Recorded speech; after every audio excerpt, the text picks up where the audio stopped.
Hi everyone, I'm Marcel Rose, registered nutritionist and emotional eating coach. Today I really want to talk to you about chronic or yo-yo dieting and why it is not your friend. So many women that I've worked with have struggled and battled through life in and out of diets, and it's had a huge impact on them physically, psychologically, on their behavior, and on them socially. So I just want to take you through some of the effects that chronic dieting can have on you, and then talk to you about how you can begin to overcome this and break free from this dieting. So first of all, it really affects us physically. And one of the most important things to point out is that dieting actually affects your metabolism. So when we are slowing down our metabolism through this sort of restrictive eating and then dieting, that our metabolism really gets completely messed up. And so it becomes harder to maintain weight loss or lose weight. And it becomes harder and harder every time you diet. And I will be doing more videos and putting out more information on this. So keep a lookout to explain a little bit more about exactly why diets really affect your metabolism. Another reason, another way that it can affect you physically is it can really help to increase carbohydrate and sugar cravings. And I know that's something that people really do struggle with, and often don't realize that the restrictive dieting behavior actually can lead to those cravings, making it all so much harder to overcome them and to eat in a healthy, balanced way. Physically, it can help you get very disconnected from your hunger and your fullness signals. So when we lose that connection, we are really struggling to know when we're full, when we're hungry, and that's when kind of all sorts of sort of disordered eating can come out of that.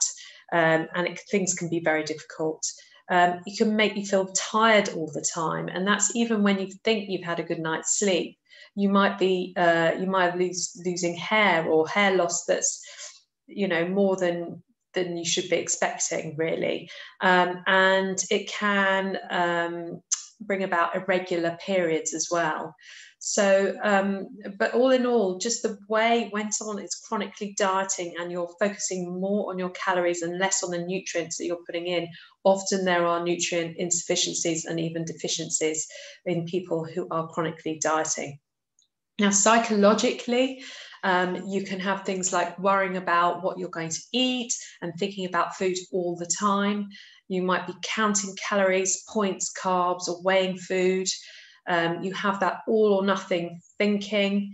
You really struggle with food guilt and shame around what you're eating. You can get mood swings, the fear of feeling hungry or the fear of feeling too full. And you can really lose trust in yourself and belief in yourself, that your capabilities, which has a really profound effect on your, self-value and self-worth. And of course, you start to have these psychological food rules, or sometimes people don't even know where these rules have kind of come from and what they even mean and how they're even helpful. Behaviorally, you can have this all or nothing kind of behavior. So if I break a rule, then you end up eating more of it. Food restriction and skipping meals, and even if you're hungry, doing that if you think that you've eaten too much at one point.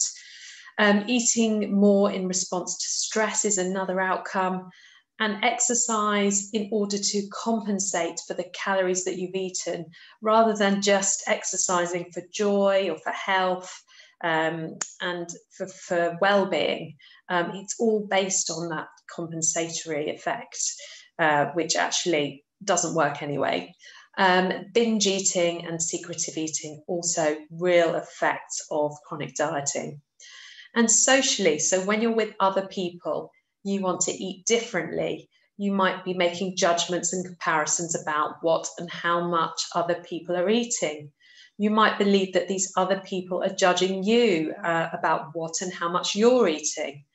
You probably think that they're judging you about your body shape and your size.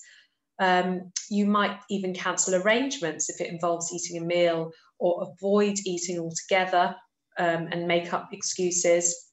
And your behaviours and beliefs about food, yourself, and yourself really can interfere with relationships. So people do really struggle with relationships around that. It can really affect all kinds of friendships and relationships with partners. And obviously it can have an impact on children, because children pick up so much. So if you have any kind of disordered type of eating, dietary type of eating, kids do obviously pick up on this. But what I do want you to know is, because I've given you all the kind of bad stuff, and that's not everything, that's not an exhaustive list. You might have realized and noticed some similarities in some of the things on the list with yourself. They might not all be things that you've noticed, but you might have other things. So it's, rather than, I don't want to sort of leave you with this kind of sad notion that that's it and you can't do anything about it, because actually you can. There is a lot you can do about it to get out and break free from this cycle of yo-yo eating. And so one of the ways that you can start is you can join me on my Break Free from Food Guilt course. It's a mini course and it's free to join. So it's a no-brainer, really. It won't cost you a penny. If you've already joined up, that's fantastic. I really can't wait to see you there. I'm really looking forward to starting. Please do make sure that you've joined our community that's attached to it, our Break Free community. I know that not everybody who's signed up to the course is yet in there, so please do join. And if you haven't joined up, then please do.